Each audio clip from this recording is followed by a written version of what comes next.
Hello जय हिंद, नमस्कार दोस्तों। आप सभी का स्वागत है आपके अपने YouTube channel online GK free classes में। आज के इस वीडियो में हम एसएससी एमटीएस 2024 के एग्ज़ाम के लिए जीके और जीएस का 15वां मॉडल पेपर लेकर आए हैं, जिसके अंदर हम जीके और जीएस के बहुत ही इंपॉर्टेंट क्वेश्चनों को कवर करेंगे और वो सभी क्वेश्चन आपके एसएससी एमटीएस 2024 के एग्ज़ाम के लिए इंपॉर्टेंट रहेंगे।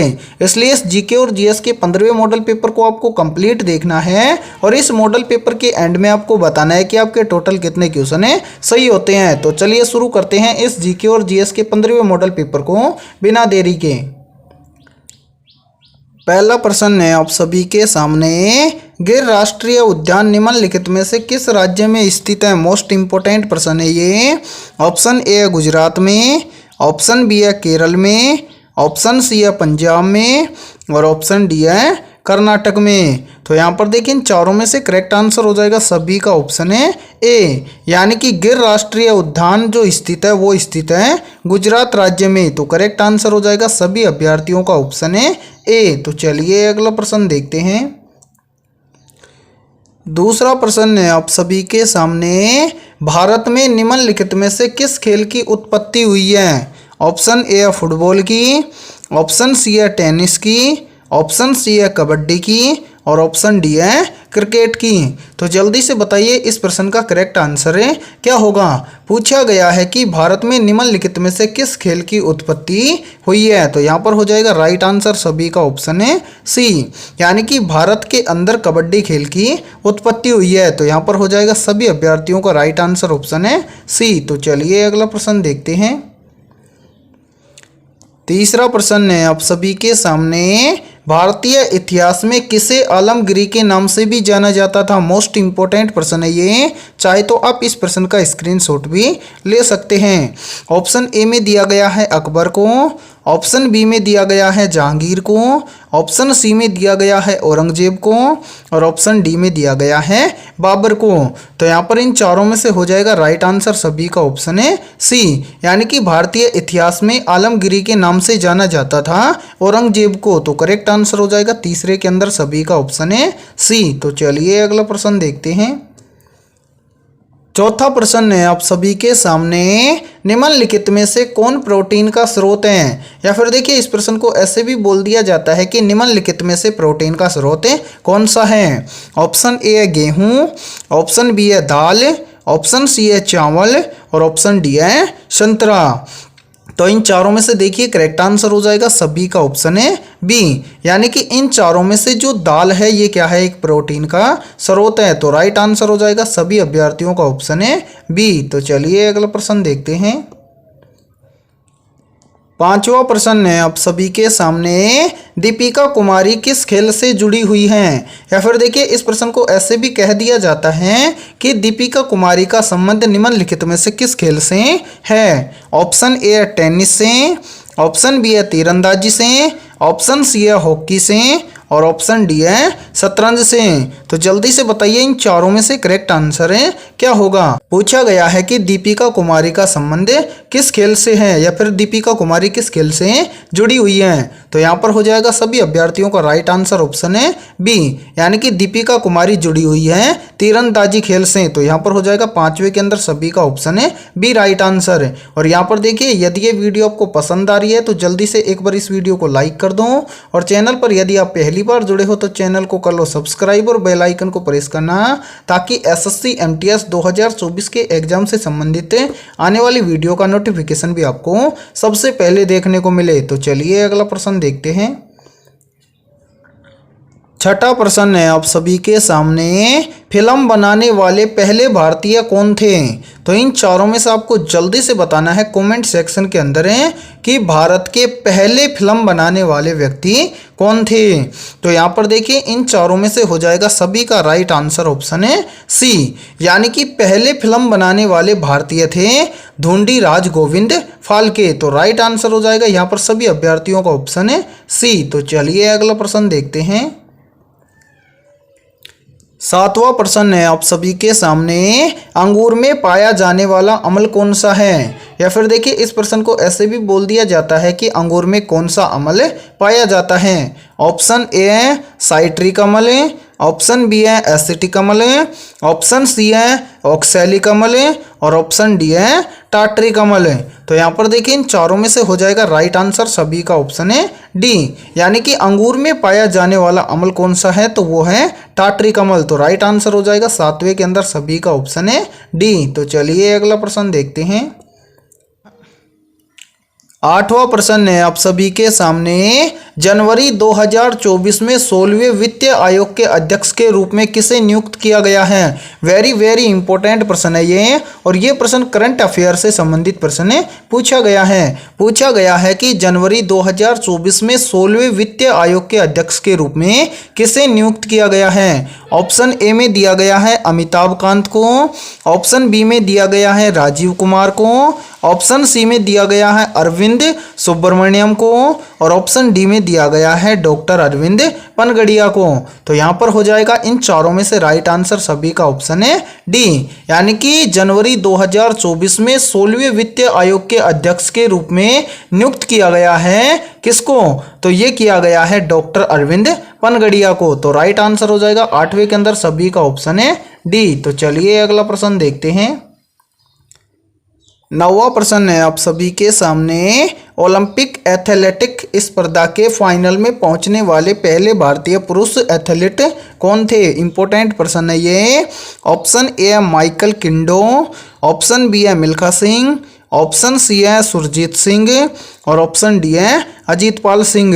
तो जल्दी से बताइए इन चारों में से करेक्ट आंसर है क्या होगा, और काफ़ी इंपॉर्टेंट प्रश्न है, चाहे तो आप इस प्रश्न को नोट भी कर सकते हैं। पूछा गया है कि ओलंपिक एथलेटिक्स स्पर्धा के फाइनल में पहुंचने वाले पहले भारतीय पुरुष एथलीट कौन थे। तो यहाँ पर हो जाएगा सभी का राइट आंसर ऑप्शन है बी, यानी कि ओलंपिक एथलेटिक स्पर्धा के फाइनल में पहुंचने वाले पहले भारतीय पुरुष एथलीट कौन थे, तो वो थे मिल्खा सिंह। तो राइट आंसर हो जाएगा 9 के अंदर सभी का ऑप्शन है बी। तो चलिए अगला प्रश्न देखते हैं। 10वां प्रश्न है आप सभी के सामने, छऊ लोक नृत्य की कितनी प्रमुख शैलियां हैं। ऑप्शन ए है 7, ऑप्शन बी है 3, ऑप्शन सी है 9 और ऑप्शन डी है 5।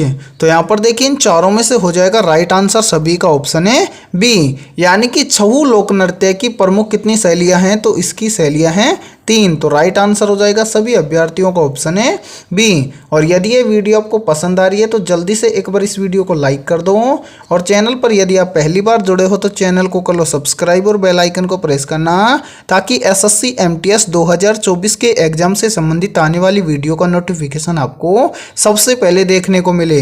तो चलिए अगला प्रश्न देखते हैं। 11वां प्रश्न है आप सभी के सामने, दो भिन्न जीवों के बीच संबंध जिसमें दोनों जीव लाभवंती होते हैं क्या कहलाते हैं। ऑप्शन ए है परजीवी, ऑप्शन बी है सहजीवी, ऑप्शन सी है पोषण और ऑप्शन डी है मर्तोपजीवी। तो इन चारों में से देखिए क्या होगा करेक्ट आंसर है, तो यहाँ पर हो जाएगा सभी का करेक्ट आंसर ऑप्शन है बी, यानी कि दो भिन्न जीवों के बीच संबंध जिनमें दोनों लाभवंती होते हैं वो कहलाते हैं सहजीवी। तो राइट आंसर हो जाएगा 11वें के अंदर सभी का ऑप्शन है बी। तो चलिए अगला प्रश्न देखते हैं। 12वां प्रश्न है आप सभी के सामने, भारत में आपातकालीन स्थिति की घोषणा करने की शक्ति किसके पास होती है। इंपॉर्टेंट प्रश्न है ये।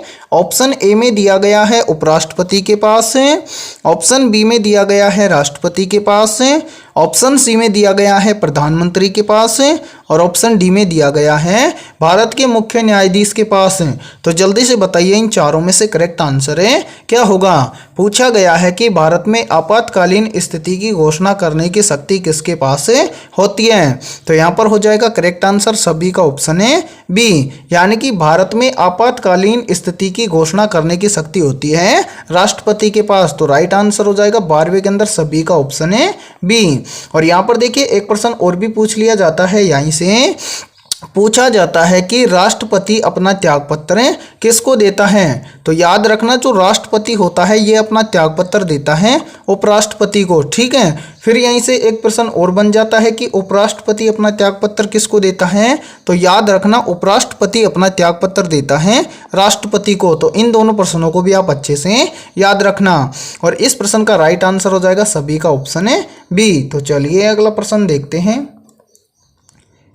13वां प्रश्न है आप सभी के सामने, खाली स्थान मानव शरीर की सबसे बड़ी ग्रंथि है। या फिर देखिए इस प्रश्न को ऐसे भी बोल दिया जाता है कि निम्नलिखित में से मानव शरीर की सबसे बड़ी ग्रंथि कौन सी है। ऑप्शन ए है पलिया, ऑप्शन बी है वक्रक, ऑप्शन सी है अग्नाशय और ऑप्शन डी है यकृत।